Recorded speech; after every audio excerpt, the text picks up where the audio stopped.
All right, just one announcement I wanted to make relative to our spring practice. The April 12th game is certainly going to be an opportunity for our fans, to see our team.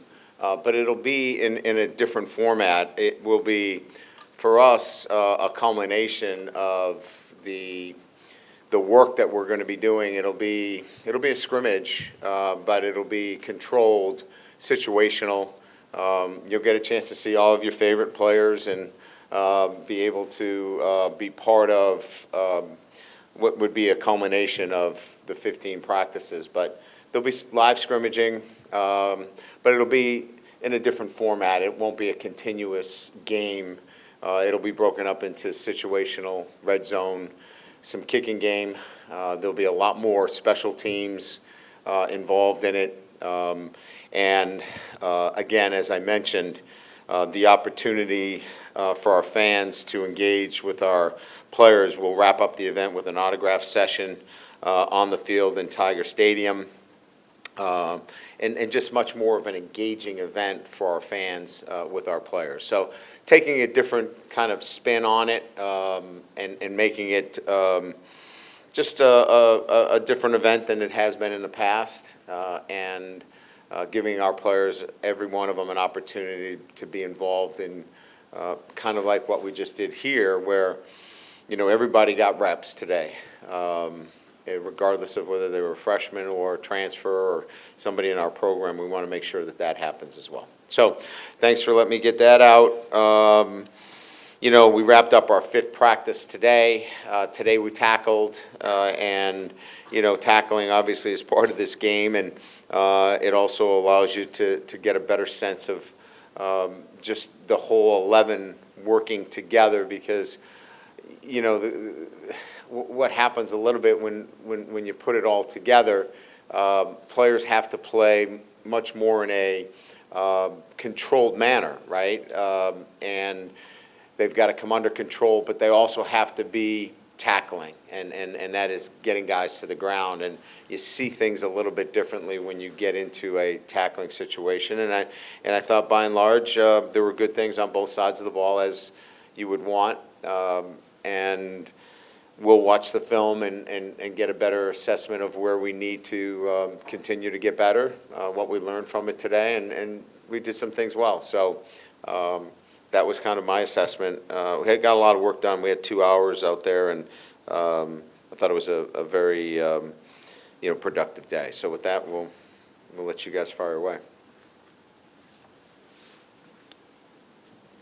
Ryan, coaches have given various reasons for altering, sometimes closing their spring games and stuff this spring. Just what are your reasons for maybe changing the format the way that you have?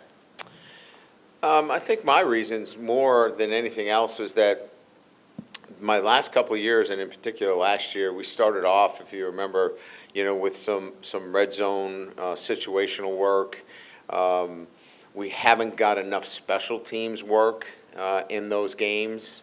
And I wanted to include a bigger piece. And so as I looked at the spring practice itself and the game, I think what was more important to me, where we are as a football team, was to get all of our players an opportunity to get reps. And sometimes you don't get the equal amount of reps in a spring game.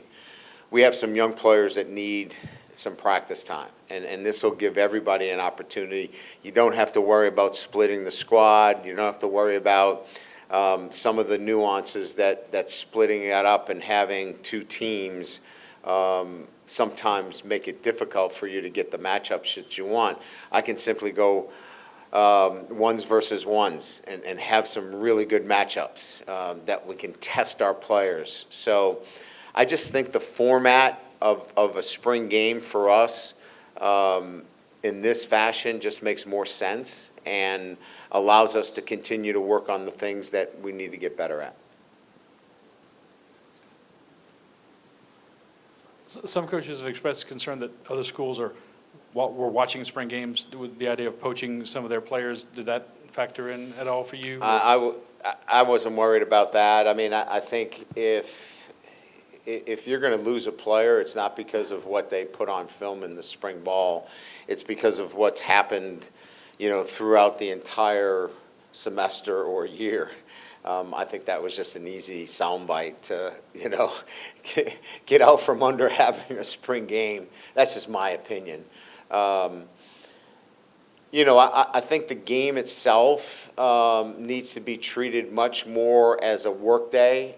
I'll give you an example. Like, we had to use one of our practices leading into the spring game to organize the spring game. And we actually lost a spring practice, if you will, of development. Like, we'd have to go through, situational substitution and all of the special teams and who was on what team and pregame and all of those things. And I really didn't get a full practice in on 14.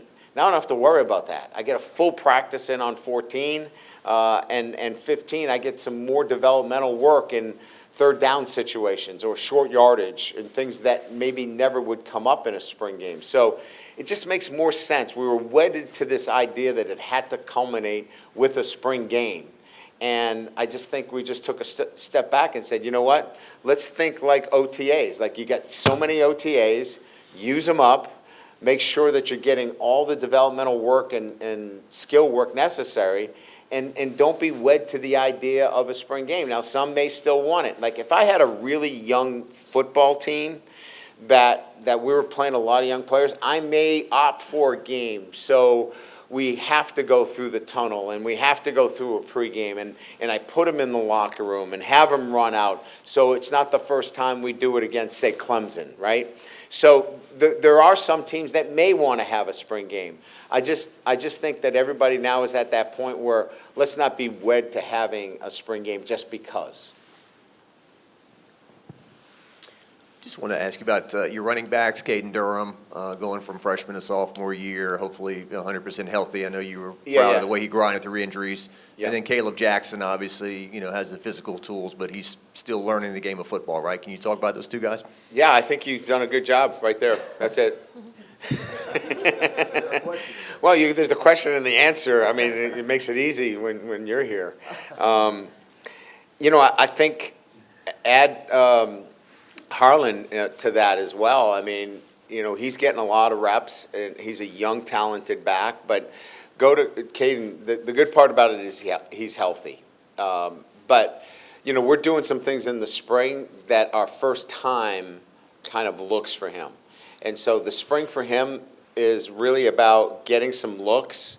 And you guys are out there, and you can see what we're doing. And I don't want to give any things away, but those things that we're really focusing on, they're new looks for him. And he's got to get comfortable in that, because that's going to be featured within our offensive structure. As it relates to Caleb, this has been more about him acclimatizing to his weight, and he's done a great job. He struggled the last year with his size and volume, and he's been great this spring. So he's really crossed that hurdle. And then add Harlan Berry into it, who's just, figuring out the offense, but you can tell he's extremely talented. And now it's just a matter of him learning the offense and putting some coat of armor on him. But I think all three of them are having a good spring. We were talking with Garrett and Chris Hilton yesterday, and they just kind of mentioned how much they really want to see this vertical passing game take another step, take another level. You guys have obviously added some more speed to this offense in that regard. Just what are you hoping to see evolve in that respect from a vertical passing game, I guess, as you kind of move through the offseason? Completions, and completions happen with both the quarterback and the receiver, being on the same page, ball placement, holding your line as a receiver. So there's some technical work that they're going through right now in spring. And then you add new players to that. Barry Brown, I mean, he's a guy that obviously has the ability to go vertical and impact what we're doing. And so I think it's technical, work that they're putting in. And then actually going out and doing it, right, and calling those plays. And I think that's where, I think Coach Sloan feels real comfortable that he's got those vertical threats to go out. We didn't have them at times last year, and now they're healthy and part of our offensive structure. Can you give us an update on Jordan Gilbert and just your assessment of the safeties through 5 practices? Well, I would say pleased. When I assess the safety play, and it's only 5 practices, Matt, so it's hard, I'm not going to be able to give you a deep dive on everything, but there are a couple of things that I'm looking for. The first is, are we making tackles at or near the line of scrimmage? And we are. Are we making open field tackles and getting the ball down when the ball breaks through the second level of our defense? And we are. We weren't doing that and have not done that on a consistent basis. Are we, from a technical standpoint, playing the ball in the air well? And I see it in 7-on-7 that the structure of our defense is such that we are.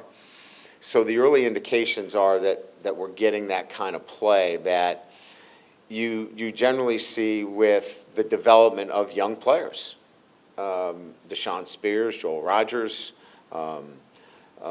Cooley, those guys in particular, getting a lot of work back there and have looked really good. Now, you mentioned Gilbert. He hasn't gotten any play back there, but here's what we know about him. He's outstanding against the run. He's tough, he's physical.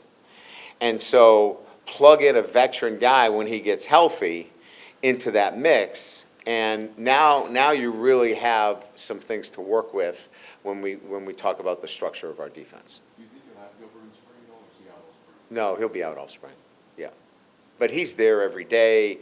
I mean, he's been a great leader, and he's actually been the kind of veteran guy that you want, right? He's been around those young guys. He's been accountable. He's been really good. He's just out because of the shoulder surgery? Yes. Oh, yeah, Okay. that's it, yeah. Following up specifically on Cooley, if I'm not mistaken, he was a nickel at NC State. Is there kind of a transition for him to deep safety? Is it different from what he was doing a year ago in any way? I mean, he played off the hash and played. So playing in the nickel position, you're either a corner playing nickel or you're a safety playing nickel. He was a safety playing nickel. So he's had experience playing at that position. And we felt like that was the reason why we recruited him, that he was a safety that could play nickel. But there are corners that can play and at the nickel position as well.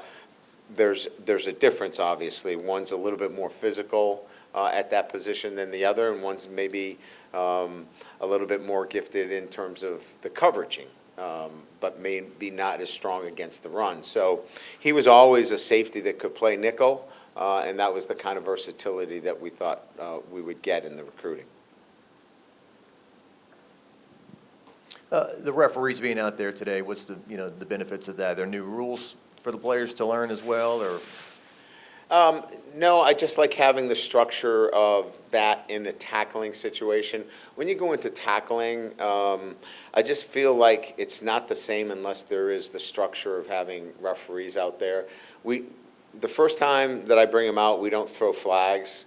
I just feel like the flow needs to continue. I don't want to stop it.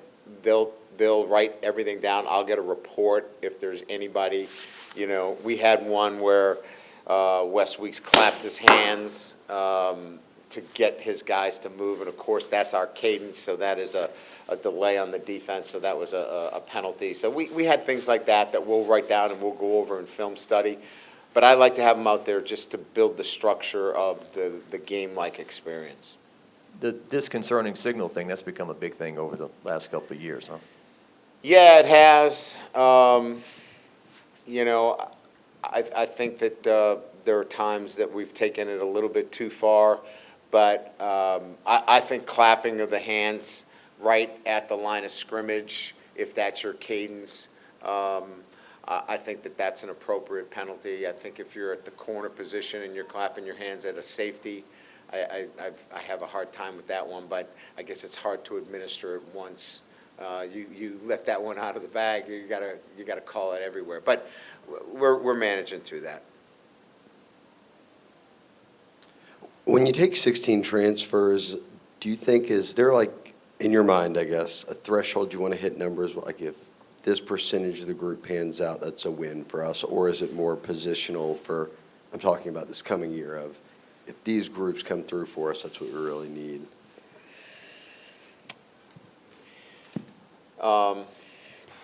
There's a lot of ways to slice this. Like,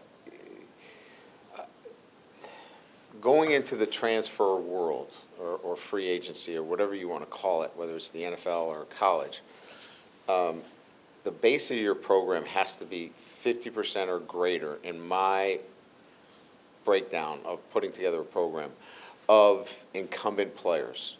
Because there has to be a culture or standard within your program that can stand bringing in new people into an organization. So whether it's a football program or it's a Fortune 500 company, you can't just have this massive turnover without a solid infrastructure. And so our program was over 55% incumbent, meaning there was a strong base within the program.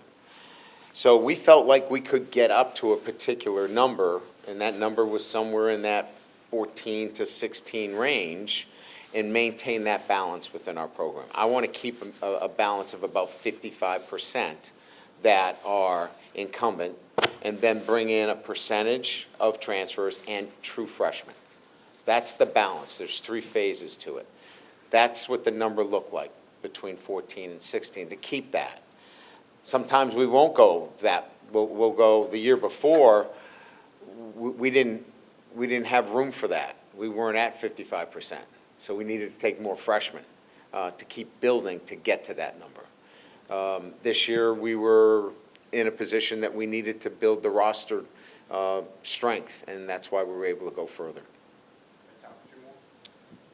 Hey, Coach, can you talk about the tight end room and what you've seen thus far from them? But it also kind of feels like they each have, different abilities than the other, right? How does that help the offensive kind of production down the line? Just them. Well, the tight being end position requires to do, a couple of things. Obviously, they've got to be able to block, and they've got to be able to catch the football, right? They can't be, just one-dimensional. If they are, then they become specialists, if you will. And so, I think when we were looking to add to the tight end room, we wanted somebody that could do both. And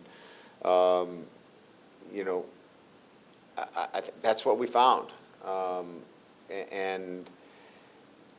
think anytime you go in and you're looking for somebody that is in the transfer portal, if he is at that position, a tight end, you better do your work, because you need both. And with Blake, he can do both. He can block, he can catch the football.